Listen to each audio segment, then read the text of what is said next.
oso berezia da batxi bateko ikasleentzat. LH eta DBH kontzako jokuk ite dituztelako eta zuzendari lana egiteguelako egun honetan. Azken finean eskolak lortu nahi duna da ikasle bat zerbaiten buru izatea eta norbaiten eredu izatea ere bai.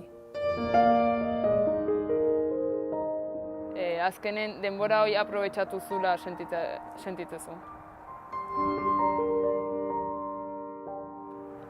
Kirol munduari ateak irikitzen dizkiogu eta horrela gaztetxoekin tratu berriak egiteko aukera dugu. Batxilergoan iristea momentua gure etorkizuna erabakitzeko eta nik uste herrikideen irakasleekin daukagun konfiantza eta gertutasuna garrantzitsua dela gure etorkizunen zeingo dugun erabakitzeko. Eta horretaz gain, kurtso sontzearen hainbat mahai inguru antolatzea eta nire ustez oso interesgarri dira, aukera pertsonalagoa daukazu zure kezkak argitzeko eta zure etorkizunei buruz hitz egiteko. Bigarren mailako batxilergoko ikaslek Uzturre zentroa jutegia eskubiziko programa bertan lantzea eta bertako pertsonekin esperientzia berrek bizitza egiteu, gure etorkizuneako pixkat ikasteko eta gauza berrik ikasteko. Eta beraiekin momentu itzelak pasatzeko.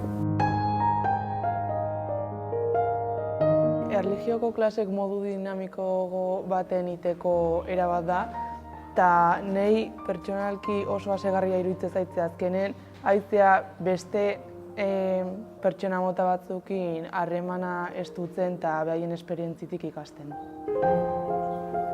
Elkartasun kanpainakin lortu nahi dena ikaslei errealitatea erakustea eta aldi berean guri gogoa sortzea mundu aldatzeko eta kontziente izateko.